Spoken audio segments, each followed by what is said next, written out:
They killed his loyal dog, not knowing he was the most lethal man they'd ever cross.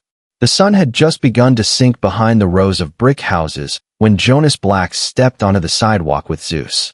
The German shepherd moved in perfect rhythm with his owner, every muscle taut but relaxed, as if the two shared an unspoken language shaped by time, trust, and something deeper, survival. The leash hung loosely from Jonas's hand, not out of carelessness, but because he knew Zeus didn't need restraint. The dog didn't walk beside him. He walked with him, like a shadow that had learned to breathe. There was something about that hour of the day when the world held its breath between light and dark. A breeze moved through the trees above the pavement, rustling the leaves in a low murmur. Somewhere nearby, a lawnmower shut off with a mechanical groan, followed by the cry of a distant bird, and then nothing. Just the silence that always seemed to find Jonas when he was alone. And he liked it that way. He didn't talk much. Not to neighbors, not to strangers, not even to himself. Words had long since proven unreliable. What mattered was presence, and Jonas Black carried his like armor. His steps were slow, deliberate, and every once in a while, he would glance at the houses, windows glowing softly, curtains fluttering, shadows moving inside lives he never tried to disturb. People watched him sometimes. They didn't wave, just watched. That he was used to. He'd done things, seen things, places where silence wasn't a luxury but a necessity, where you didn't walk unless you'd mapped every sound before your foot hit the ground. But those stories lived in scars and muscle memory, not in his voice. No one in the neighborhood knew who Jonas had been, and he wasn't about to tell them them. He was just an old black man with a big dog, someone who didn't quite fit the shape of their afternoon piece. He was halfway down the block when the patrol car pulled around the corner, slow, casual, like it was part of the scenery. Jonas didn't look up. He'd heard that hum of tires too many times before. But Zeus did. His ears perked up slightly. Not tense, just aware. That kind of stillness in a dog doesn't come from training. It comes from being by someone's side long enough to know danger before it has a name. The cruiser slowed as it came up alongside them. Jonas felt it, didn't need to see it. The shift in air, the chill beneath the collar. He stopped, turned just enough to acknowledge them, and gave a polite nod. That was all. A man and his dog. Nothing more, but that wasn't how they saw him. Evening, sir, one of them said. The taller one. Riley. Evening, Jonas replied, voice low and steady. Scott leaned out of the driver's window, sunglasses still on despite the fading light. You live around here? Yes. Haven't seen you before. I just got back in town. There was a pause. Not long, but long enough. Jonas could feel Zeus adjust his weight beside him, as if sensing the space between tension and command. Riley stepped out of the cruiser, boots hitting the pavement harder than necessary. He didn't say anything at first, just stood there, a few feet too close, a few inches too aggressive. Mind showing some ID? Jonas reached slowly into his jacket, never breaking eye contact. No sudden moves. No reason to escalate. But even as he handed over the worn leather wallet, he could feel it slipping out of his control. Zeus didn't move. Not a twitch. But Jonas felt the leash grow taut by a fraction. Scott didn't look at the ID. Not really. He held it like a prop, then glanced at Riley and gave a nod Jonas had seen before. Somewhere far from here. In another uniform. On another continent. Then it happened out of movement. Too quick, too loud, too charged. A hand moved toward a belt. A voice barked something sharp. Zeus stepped forward, not to attack, not to bite, but to place himself between Jonas and the threat. And that was all it took. One shot. The sound cracked the stillness open like glass. Zeus stumbled mid-step, legs buckling as the leash jerked violently in Jonas's hand. Blood hit the pavement before Jonas even registered the scream clawing up his throat. The sun vanished completely, and with it, the last quiet part of Jonas Black. The cuffs bit into his wrists like cold steel teeth, indifferent to pain or dignity. Jonas Black knelt on the pavement, eyes fixed forward as the weight of his dead dog bled through his jeans, the warmth soaking into his knees like a final goodbye. Zeus lay beside him, still, eyes wide open, his chest unmoving. The street was quiet except for the static of police radios and the low hum of curious neighbors peering from behind curtains, not helping, not speaking, just watching. Riley barked orders like a man desperate to prove dominance. while Scott loomed near the cruiser with a smirk curling at the edge of his mouth, the kind of expression reserved for someone who believed the badge on his chest turned cruelty into duty. Jonas didn't speak. He didn't shout or resist. He gave them nothing to twist, nothing to spin. He simply existed, bleeding, silent, steady. They shoved him into the back seat, slamming the door with a force that shook the window, and the car pulled away, leaving Zeus behind like yesterday's trash. The ride to the station was long, not in distance, but in silence. The two officers in the front exchanged occasional words, jokes even, half-laughs about how things escalated, and how they'd file it clean. They didn't speak to Jonas. They didn't need to. Their silence said everything. They believed they'd won, that the leash had snapped and the threat was neutralized. But Jonas wasn't looking at them. He was watching the city drift past the window, storefronts blurred into smears of neon and shadows, street lamps casting long yellow bars across alleys. He once walked alone without fear. His reflection in the glass looked unfamiliar, a man still, but reduced, cracked somewhere invisible. Still, his eyes were clear. No tears, no rage, just the quiet hum of something tightening inside him. The precinct was a tomb. Fluorescent lights buzzed above like dying insects, casting everything in sickly white. The air was stale with sweat and cleaning chemicals, and every step echoed as they walked him down the corridor past rows of desks and silent men who barely lifted their heads. They uncuffed him in a holding room, metal bench bolted to the floor, walls smeared with time and forgotten names. They didn't offer him water, didn't read him rights, didn't bother with procedure. To them, this wasn't an arrest. It was containment. He sat. He waited. Time stretched and thinned. His hands, still sticky with Zeus's blood, rested on his thighs, trembling faintly from adrenaline's retreat. No one asked why he was shaking. No one asked anything. The door stayed shut. No clock. No window. Just the buzz and the breath of his own stillness. But Jonas wasn't just waiting. He was studying, counting steps outside the door, noting which keys jangled on which hips, remembering voices, accents, inflections. The soldier in him, long dormant, stirred again. Surveillance, analysis, restraint. Not rage. Never rage. Rage clouds judgment, and judgment was all he had left. Hours passed. He didn't sleep, didn't speak. When the door finally creaked open, it wasn't a cop who entered. It was Celeste. Her heels tapped against the tile like gunfire. Her suit was sharp, her jaw tighter than he remembered, and her eyes, those eyes that had once cried at their mother's funeral, burned now with a fury sharp enough to cut steel. She didn't rush to him. She stood in the doorway, hands on her hips, voice low and deliberate. "We're leaving. Now." The officers outside protested. Procedures. Paperwork. Justifications. She shut them down with papers, citations, and one name from her phone that sent a chill down their spines. Federal oversight. Lawsuits. Civil rights violations. Magic words in a world where power only bows to bigger power. Jonas stood slowly. His knees ached. His arms were stiff. But his back was straight, and his eyes never left theirs. He walked past the desk, past the men who'd thrown him down, past the wall where a tattered flag hung crooked. No one stopped him. Outside, the night air slapped his skin like truth. Celeste opened the car door without a word, and he slid in. For a moment, they sat in silence. Then she spoke. "What happened back there is going to blow up. I'll make sure of it." He didn't answer. She glanced at him, catching the blood still under his fingernails. "Are you all right?" He looked ahead. No. Back at his house, it was still. The leash was gone. The bowl on the floor untouched. The air heavy with absence. He stood in the hallway for a long time, then walked to the back porch and sat in the dark.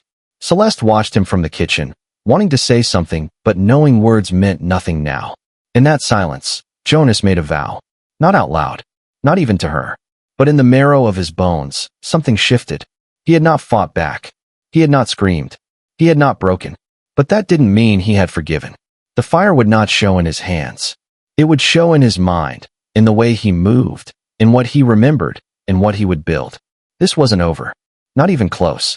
Jonas didn't sleep the night he came home. He didn't clean the blood off his hands right away either. It dried there, cracked under his knuckles like a reminder, raw and silent. The house felt like a tomb, the absence of Zeus louder than any scream. The leash still hung on the wall by the door, a silent noose of memory. He stared at it for a long time, unmoving, until the dark outside turned blue. When morning came, he didn't call a lawyer. He didn't tweet. He didn't knock on doors demanding justice. He sat at the table, flipped open his laptop, and began. The security camera footage was all there, crystal clear. The angle from the corner of his porch caught everything, from the slow crawl of the cruiser, to the aggression in the voices, to the precise moment the gun went off. He cataloged it frame by frame, marking timestamps, noting posture, expressions, body language. This wasn't for public outrage. It wasn't for social media rage. This was for something else. Something slower, colder. He began watching them. Not like a man consumed by vengeance, but like a tactician with a long memory. Every day after that, Jonas became a shadow. He tracked their routines. Officer Riley took his coffee black from the same corner bodega every morning at 7:42. Scott always drove, always parked on the east side of the precinct, always smoked before clocking in. They were men of habit, of arrogance. And Jonas knew exactly the kind of men they were. The kind who thought the city owed them fear. The kind who had never met someone willing to teach them the shape of consequence. Jonas followed from a distance, phone in hand, never breaking stride. He learned their tells, their tempers, their pressure points. He saw Riley push a homeless man against a wall and laugh. He saw Scott slap a phone out of a young black boy's hand during a stop and call it resisting. Every moment went into the archive. Footage, time, location, pattern. He didn't just record abuse. He mapped it. He didn't talk to anyone. Not Celeste. Not the neighbors. Not the men at the barber shop who whispered that Jonas had changed. He let them whisper. Let them wonder. Because this war wasn't loud. It was invisible. And it had already begun. At night, Jonas would sit in the glow of the monitors, eyes sharp, shoulders rigid, watching the footage again and again like a soldier studying enemy terrain. He wasn't waiting for the right moment. He was creating it. Riley and Scott didn't even know they were being hunted. That was the beauty of it. Men like them only understood fear when it had a face. Jonas wasn't going to give them that satisfaction. He left signs. Subtle, calculated. A printed still frame from the shooting slid under the precinct door. A USB drive labeled accountability, mailed anonymously to the Internal Affairs office with nothing inside, but muted footage and the date. A flyer taped to a streetlight across from the precinct, showing a single frame of Zeus in mid-step, alive, seconds before the shot. Riley laughed it off. Scott told him not to worry, but worry was creeping into their bones. It showed in the way they looked over their shoulders now, in the way they kept their hands closer to their holsters, in the way they jumped at sudden noises. Jonas saw it all, and he smiled. He didn't want revenge, not in the way most understood it. He wanted erosion. He wanted every hour of their shift to feel like a countdown. Every call, every citizen interaction, to carry the weight of not knowing who was watching, who was filming, who might finally pull back the curtain. He knew how paranoia worked. He knew how fear festers when planted right. And he planted it carefully. By the time Internal Affairs opened the first anonymous file, he had already gathered enough to crack their facade. Excessive force complaints, contradictory reports, footage from traffic stops that didn't make it into their logs. Jonas hadn't just built a case. He had built a reckoning. He still hadn't spoken, still hadn't confronted them. Because that moment, when it came, had to be earned, had to be perfect. They would not remember him as a man whose dog they shot. They would remember him as the moment their invincibility ended. Jonas wasn't just back. He was redefined. No longer the quiet man walking a dog through a quiet neighborhood. He was something else now. Something forged. And the clock was ticking. Roberto didn't know he was being watched. That was the point. Jonas had spent weeks studying his movements. Not just where he went, but how he carried himself, what time he drank, the way his shoulders dropped after his third whiskey, how his voice got louder when he thought he was untouchable. The bar on 14th was his comfort zone. Low lighting, cheap drinks, regulars who didn't ask questions. It was a place where men like Roberto could rot in peace, brag about arrests, laugh about complaints, flirt too hard with women half their age, and still expect a salute. Jonas sat 2 tables behind, hood up, body still, nothing remarkable. No one paid him attention. That was intentional. He sipped water. He listened. He waited. When Roberto stumbled out at midnight, keys fumbling in his hand, Jonas followed. Not close. Just enough to hear the man curse when his keys fell, to watch him bend over in that dark alley behind the bar with the broken light and the blind camera. That was the spot. Chosen carefully. Planned. Jonas moved with silence taught by war, steps calculated, heart steady, hands like stone. Roberto never saw him coming. A sharp strike to the ribs first, enough to steal breath and balance, followed by a twist of the wrist that sent the keys flying. Roberto hit the ground hard, coughing, gasping, trying to scramble to his feet, but Jonas was already there, kneeling, pressing his weight down. One hand clamped over Roberto's mouth, the other pulling his head close, and then came the whisper, not loud, not angry, just cold. I know what you did. And this is just the beginning. There was no need to stay longer. Jonas didn't want to kill him.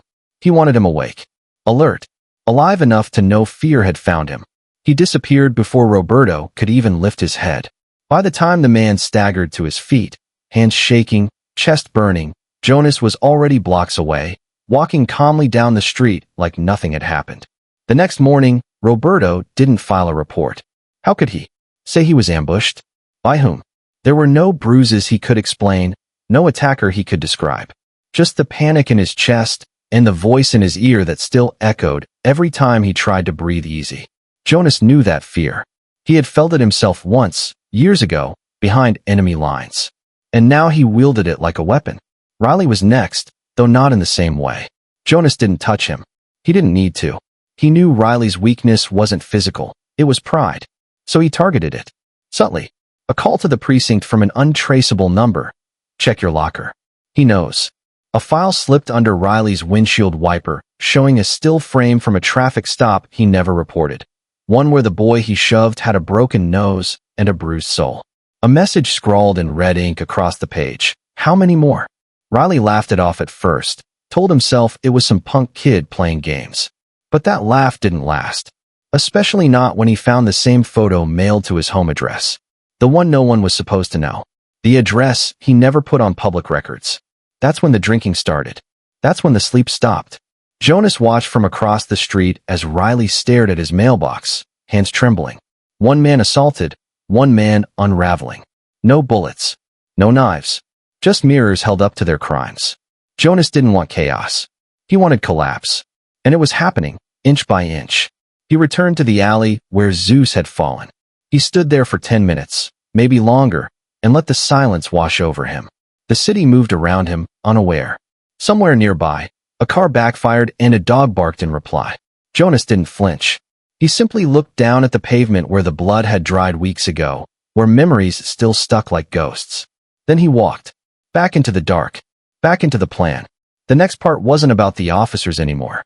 It was about the system that let them exist. Jonas began contacting victims. Not directly, not face-to-face. He sent letters, USB drives, anonymous clips, evidence, pieces of a puzzle that, when put together, painted a picture too damning to ignore. Some were too scared to respond. Others weren't. A mother whose teenage son was dragged from a car and falsely charged. A store clerk beaten for allegedly resisting, though security footage proved otherwise. A war veteran like Jonas, roughed up in his own driveway for not responding quick enough. Jonas gave them tools. They gave him stories. And soon, those stories became pressure points. Complaints began to pile up again, this time with evidence. Internal Affairs reopened files they once buried. Jonas didn't gloat. He kept his focus sharp, his face hidden, his presence only felt in shadows and recordings and moments when the walls seemed to whisper, "You're not safe anymore." Riley started carrying 2 guns. One strapped under his shirt, one on his ankle. He jumped at noises, cursed at walls, barked orders to civilians like a man losing control. Roberto, meanwhile, took a leave of absence. Stress, he claimed. He wasn't sleeping. Said someone was watching him. They ran a psych eval. He passed. But barely. Jonas didn't smile. Not once. Because this wasn't joy. It was justice. The slow, steady dismantling of a lie. One night, he followed Roberto again. Not to hurt him. Just to make sure he knew. He stood outside his window in the rain, motionless, for hours. Watched the curtains twitch. Saw the shape of a man too scared to move, too proud to scream. That was enough. He left footprints behind, on purpose. so Roberto would know someone had been there. The next morning, Roberto installed security cameras. 2 on the porch, 1 in the living room. None would matter. Jonas wasn't coming back there. He didn't need to. The damage was already done. They were unraveling, one thread at a time. In the city, it was beginning to notice. A reporter showed up at the precinct, asking questions. An online leak of video footage, anonymous, time-stamped, circulated like wildfire. People demanded names, demanded answers. Jonas watched it unfold from his kitchen, coffee in hand, Zeus's collar lying on the table like a badge of honor. He didn't speak. He didn't blink. He just listened, to the sirens in the distance, to the chaos rising from the calm. This wasn't over. It was only the beginning. They thought they were being hunted by a ghost, but ghosts didn't leave trails. Jonas did. Subtle, deliberate trails made of silence and strategy, not blood. And yet Roberto and Luis, Scott and Riley to the city, were unraveling like men who'd forgotten what it meant to be watched. They'd built careers on intimidation, controlled people through volume, presence, and threat. But now their methods were slipping. They moved through the neighborhood like animals sniffing for a predator, stopping black men on sidewalks, following them into stores, questioning them for looking familiar. Jonas didn't intervene. He filmed. From rooftops. From parked cars. From inside empty buildings whose windows overlooked corners of the city the cops thought they owned. They didn't realize their every movement had become a performance. And Jonas was the only one in the audience. Or so they thought. The more they searched, the more desperate they looked. The fear that had taken root in Roberto was now fully bloomed in Riley. His face had changed, tighter around the mouth, always sweating, always scanning. He barked at civilians like they owed him explanations for simply existing. He didn't trust anyone, not even the other cops. The world had shifted on him, and for once, he wasn't at the center. He was a man reacting, not controlling. Jonas studied this with the precision of a soldier. These weren't the men who pulled him off the ground with smug grins and arrogance. These were fractured versions, dangerous still, but hollowed out. So when they turned their attention to the old gym down on Ashby Avenue, Jonas was already waiting. He knew they'd come. The gym wasn't a secret. It was a place of sweat, fists, and redemption, run by Marcos, a former boxer with shoulders like concrete and eyes that had seen too much. Years ago, Marcos had been tackled and cuffed in front of a crowd for resisting arrest. He hadn't resisted. He'd simply asked a question, and for that, he was dragged across the pavement, his jaw broken, his career ended. The cops who did it? Riley and Roberto. The complaint went nowhere, the footage mysteriously lost, and Marcos never got his apology. But he rebuilt, not for revenge, but for the next generation. He trained boys how to fight, but more importantly, when not to. Jonas respected that. That's why he warned Marcos a week before. No names. Just a note slipped through the gym door. They're coming. Don't engage. Just let them talk.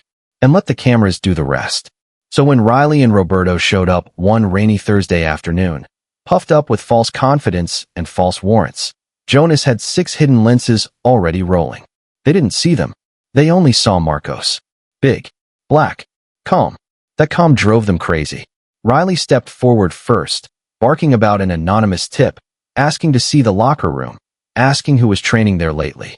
Marcos didn't flinch. He wiped sweat from his neck, leaned on the ropes, and said, "You got a warrant?" They didn't. But that never stopped them before. Jonas watched from across the street, earpiece in, screen glowing on his lap, every angle feeding in real time. He watched Riley get redder in the face, watched Roberto circle behind Marcos like a hyena. And then it happened. Riley poked Marcos in the chest. Marcos didn't move. He just stared at the finger. That was enough. That image alone, a cop making contact with no provocation, was everything Jonas needed. He didn't want a brawl. He wanted the truth. And truth didn't need fists. It needed context. He let the camera roll until they left, frustrated, empty-handed, defeated by their own restraint. That night, the footage was trimmed, titled, and uploaded to a private link. It was sent to a journalist Jonas had vetted weeks ago, someone known for exposing patterns of abuse, not just incidents. He didn't include commentary, just facts. Date, time, badge numbers, behavior. Let the tape speak. The story broke 48 hours later. Why are off-duty officers storming a gym without a warrant, the headline read. It went viral. Marcos's story was resurrected. The old complaints resurfaced. New ones were filed. And the public started connecting dots. Riley and Roberto denied everything. Claimed they were following up on leads. That it was standard procedure. But the public wasn't buying it anymore. And neither was Internal Affairs. Jonas could feel the shift. The neighborhood, once quiet, began to breathe again. People who had once looked away now met his gaze when he passed. There was still fear, but underneath it, something else. Trust. Jonas didn't ask for it. He didn't wave flags or give speeches. He just kept doing the work. Every day, new footage, new patterns, new documentation. He wasn't dismantling men. He was dismantling a culture, a way of power that said uniforms couldn't be questioned, that said black lives could be bruised without consequence. And the more he revealed, the more that illusion shattered. Riley snapped first. He threw a man against a car during a stop, right in front of a teenager filming on his phone. The video hit Twitter before the department could even respond. The next day, Riley's face was on every news feed in the state. Repeat offender, the captions called him. Why is he still wearing a badge? Roberto tried to clean up the mess. He spoke at press conferences, claimed brotherhood, accountability. But the words rang hollow, especially when Jonas dropped the next file. Audio recordings of Roberto mocking brutality cases, calling protesters emotional children. It wasn't illegal, but it was enough. Enough for public disgust. Enough for City Hall to step in. Enough for disciplinary hearings to be reopened. And while the city debated reform, Jonas stayed quiet. He walked the same streets he had always walked. Except now, no one stopped him. No one asked where he lived or why he was there. He was visible, finally, not as a suspect, but as a warning. A mirror. Riley resigned. Claimed stress. Took a payout and vanished into some small town up north where no one knew his name. Roberto lasted longer. But not by much. The pressure mounted. Lawsuits loomed. And then, in the middle of a Tuesday shift, he turned in his gun and badge and walked out without a word. Jonas didn't celebrate. He didn't smile. He just sat on his porch that night, Zeus's collar in his hand, and breathed. The neighborhood was quiet again. But not the same kind of quiet. This quiet wasn't fear. It was peace earned through pressure, through truth, and through one man's refusal to let the dead be forgotten. Jonas never wanted to be a hero. He just didn't want to be hunted anymore. And now, finally, he wasn't.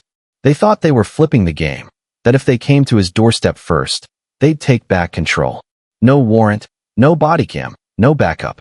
Just two men drunk on the last fumes of power, stepping into the lion's den without knowing the lion wasn't sleeping. He was setting traps.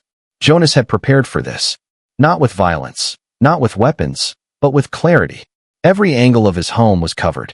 Micro cameras embedded in vents, in light fixtures, behind coat hooks. Audio sensors tucked inside the walls. He had spent days calibrating them, weeks refining their sensitivity. When Riley and Roberto knocked, he didn't answer right away. He let them stew. Let them rattle the door with their impatience. Then he opened it with calm, casual poise, like he hadn't expected them but wasn't surprised either. "You got a warrant?" he asked, already knowing the answer. Roberto didn't even pretend. He pushed past him, hand brushing Jonas's shoulder, a threat disguised as dominance. Riley followed, slower, quieter, glancing at the corners like a man who only recently started worrying about what others might see. Jonas said nothing. He let them wander, let them sneer at his furniture, let them ask vague, loaded questions about his recent activities. He answered in shrugs, half smiles, silence. Everything he gave them was bait. Everything they did was being captured. They opened drawers. They opened doors. Roberto knocked a photo off the wall and didn't bother picking it up. Riley hovered by the back door like he wanted to bolt, but didn't know how. Jonas watched them with the patience of a man who had nothing left to prove. They stayed 23 minutes.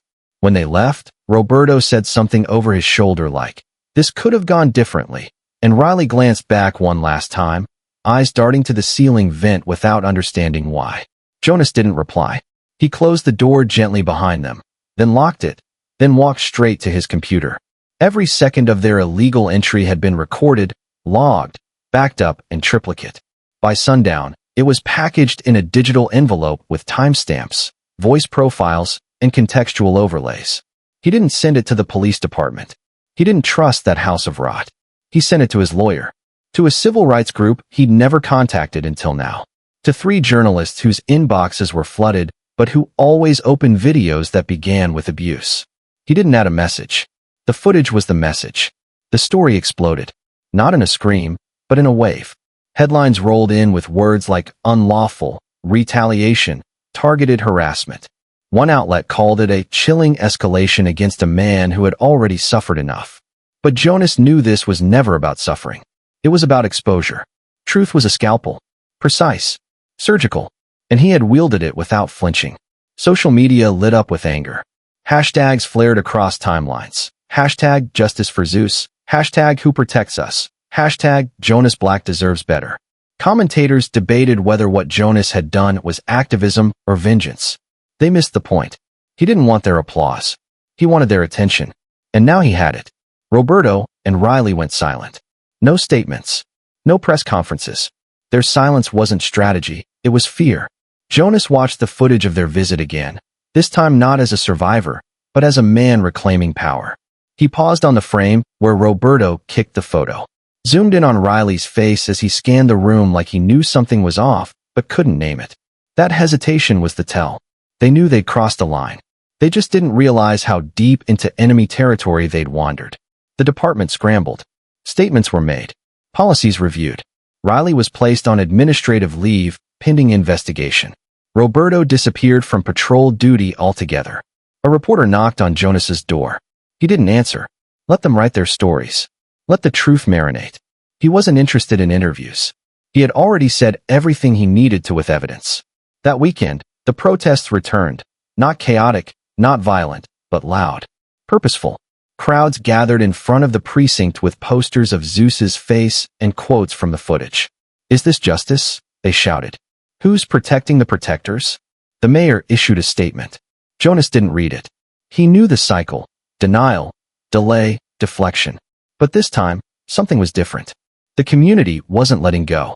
And neither was he. Internal Affairs reopened every complaint with Riley and Roberto's names on it. Witnesses who once stayed quiet were now speaking. Faces once too afraid to go public were now on live streams, telling their truth. Jonas sat back and watched, not for praise, but for closure. Not for revenge, but for proof that systems could be bent, even if they couldn't be broken. That night, he opened the box he kept hidden in the closet. Inside was Zeus's collar, cleaned but stained forever. He held it, thumb tracing the metal tag, not as a symbol of grief, but as a memory of why he started. He didn't cry. He hadn't since that night. But something in him softened. Not healed, just no longer raw. Celeste called, her voice tired but proud. It's working, she said. They're listening now. Jonas didn't reply. Not because he didn't agree, but because he wasn't done. This wasn't about 2 men in uniform anymore. It was about what let them believe they could do this and walk away untouched. His next folder was already labeled. A new target. A new pattern. Different names, same sickness. He had become something they never saw coming. A man with no badge, no title, no army. Just truth sharpened into a blade. And the city would bleed until it learned. He powered down the screen. The night was quiet. But not still. There was always someone watching now. Always someone waiting. And Jonas was already thinking about what came next. The sun was already folding into the horizon when Jonas stepped through the iron gate of the cemetery, the leash still in his hand though there was no dog at the end of it. The earth beneath his boots felt heavy, damp from the previous night's rain, and the breeze whispered low across the grass like it knew what had been lost here. He walked in silence until he reached the modest plot beneath the tree at the far end, the one no one else visited but him. The cross was handmade, carved from old cedar, simple and honest, like the soul it marked.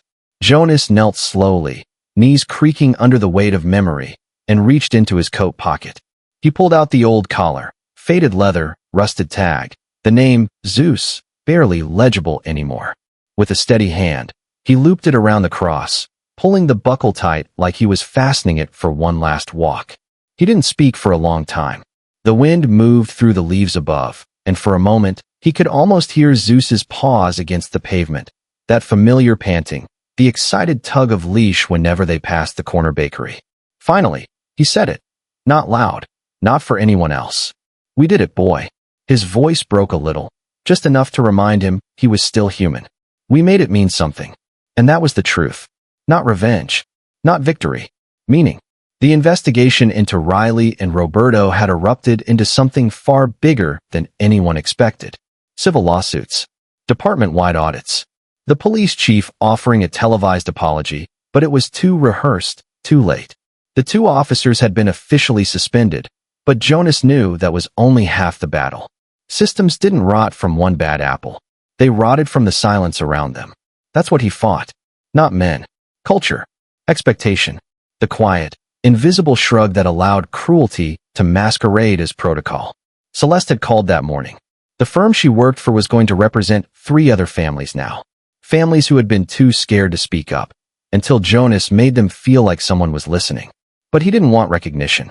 He didn't want cameras or a plaque or a street named after his dog. He only wanted this, for the next man who walks his dog at dusk to come home safe. For no more sons to learn strength from losing everything. For truth to finally weigh more than uniforms and silence. He stood up, eyes locked on that cross for one last second. Then he turned and walked back toward the road, where the streetlights were just flickering on, one by one, as if guiding him home. There was no dramatic music, no applause, just the sound of the leash in his hand, dragging softly beside him. He didn't look back, because Zeus would never want him stuck in yesterday. Somewhere deep down, he knew the old dog was still following, just one step behind, forever. Jonas was a soldier, not in title, but in spirit. He hadn't fired a gun.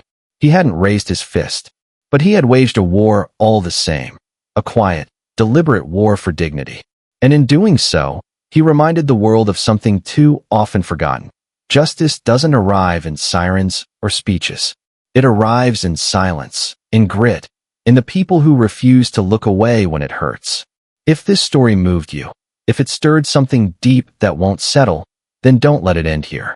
Share it, speak about it, and subscribe to Cracks of Light, where voices like Jonas's live on, not because they demand attention, but because they deserve it.